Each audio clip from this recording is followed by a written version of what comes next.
All right, everybody. This will be warning to all politicians. I'm running for president 2024, part like 102, I think, something. Anyway, this will just be a quick one. This is just an observation about the politics of this country and things going on right now. So we keep hearing how racist America is and white people are racist, this and that and everything. I'm going to ask you some questions. They're just basic math questions and logical questions, and for people to think about some stuff here real quick. All right, we're the majority. Okay, I believe that. Say we're 70% or whatever. I don't think those numbers are right. But we're still the majority. We'll say that. So when politicians are campaigning, right? How often do you hear them say, like they're pandering to African Americans or Mexican Americans? We want the Mexican American community to know. We want them, we want them to get out and vote. We want the African Americans to get out and vote. This and that and everything. Or they're going to pass this for African Americans, or they're going to pass this for Mexican Americans. That Mexican Americans and African Americans live below the poverty line, this and that and everything. So, right, if they're below the poverty line, they're not paying taxes as much as we are. If they're minorities, like they say they are and everything, why aren't politicians pandering to the majority? If we're so racist and everything, why aren't they pandering to us? Why aren't they going around saying we want to do for white Americans? See, Trump just says that he's going to do for all Americans. I think that's the way it should be. But coming from the left, it's always, we want to do for this group, we want to do for that group, we want to sign this into law for this group or that group and this and that and everything. When have you ever heard a politician say, I want to appeal to white Americans out there. I want to do for white Americans out there. See, if we were so racist, being we are the majority, being we pay the bulk of the taxes that pay for all these programs that these politicians want to put in effect, wouldn't they be pandering to us? Logically, I'm asking, wouldn't they be pandering to us? If we are your biggest customer, shouldn't you be pandering to us? You see what I'm saying?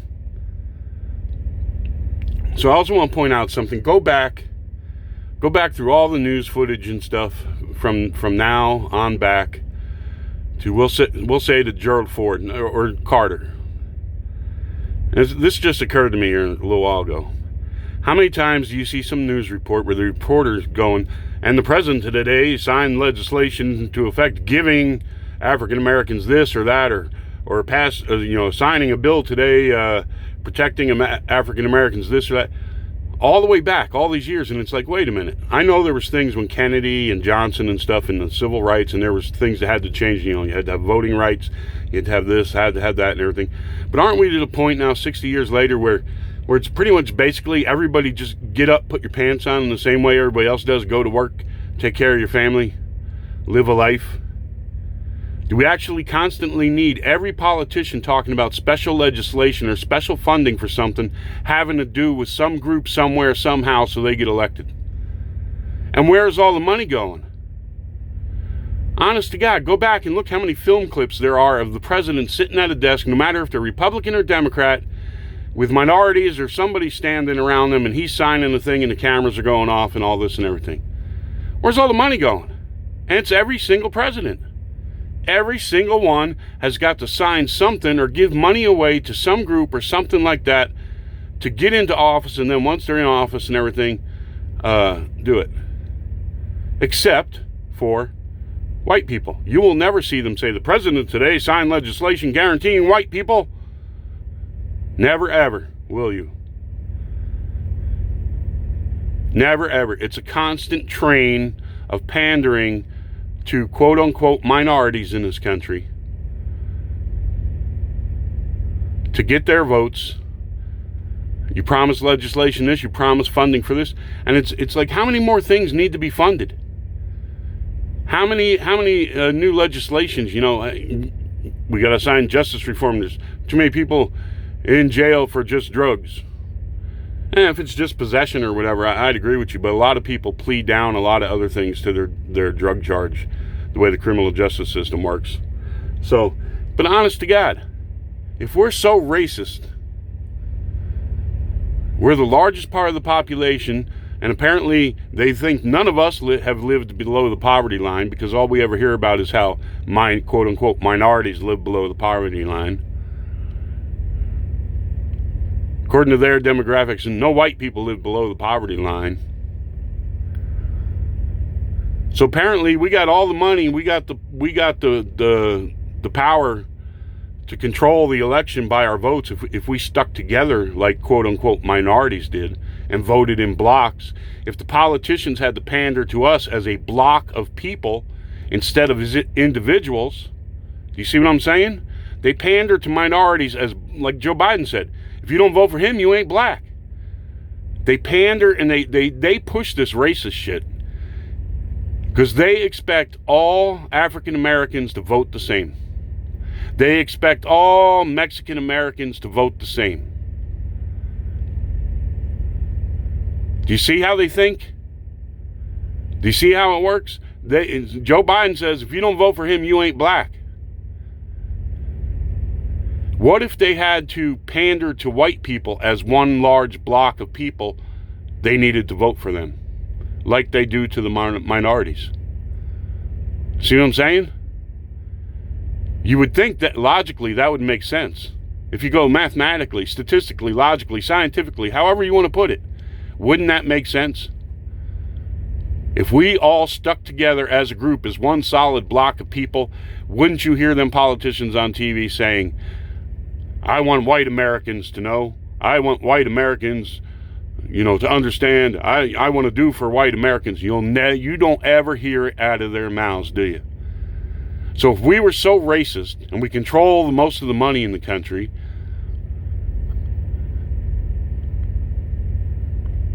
don't you think they would have to cater to us and promise us stuff? But they know we don't stick together. We're not racist. We don't vote on issues based on color of skin. Yet they expect African Americans and Mexicans and other people to vote based on the color of their skin. Think about it logically. Look at it. Step back from it all. Look at it and see how the system works. See what's coming out of the left's mouth, whether it was during Obama's election, Biden, go back to, and even the Republicans will make appeals to minorities. You don't ever hear any of them pandering and saying, we're going to give this to white Americans. I want white Americans to know if they vote for me, I will stand behind them. You never hear that. You hear it about quote-unquote minorities, but we're the racist. We're the friggin' racist.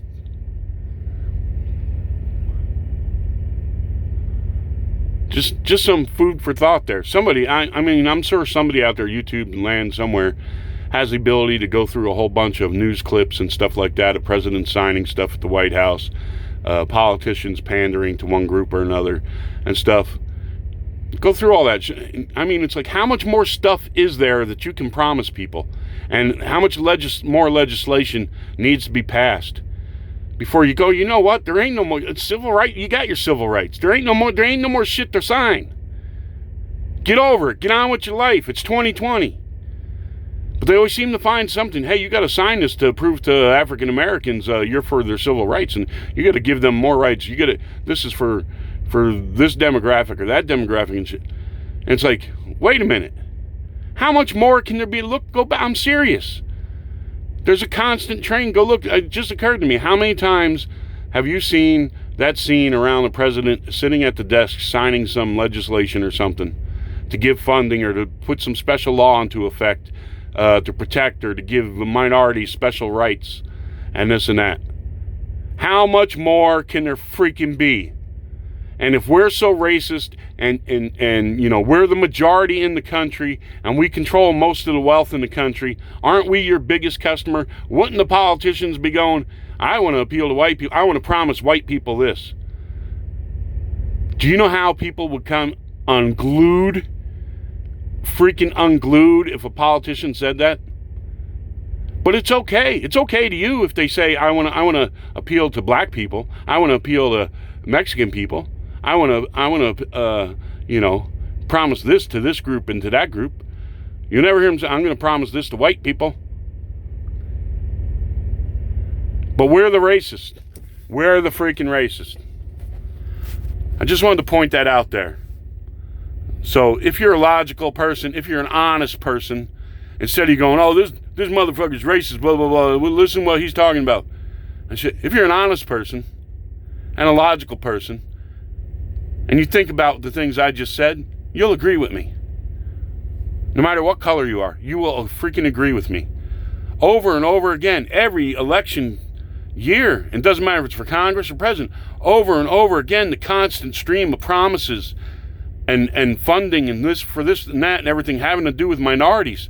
It's all these politicians run on. And it's like, wait a minute, if we're the majority and we control most of the money, we're your biggest freaking customer. But we don't vote in blocks like minorities do, based on skin color. You understand? That's how minorities have been trained to vote in this country. Only, like Joe Biden says, if you ain't black, I mean, if you don't vote for him, you ain't black. So when you hear Candace Owens and these other people talking about get off the friggin' Democratic plantation, I think they're right. I think they are so truly freaking right. Anyhow, wish you all the best out there. Good luck. God bless. Adios.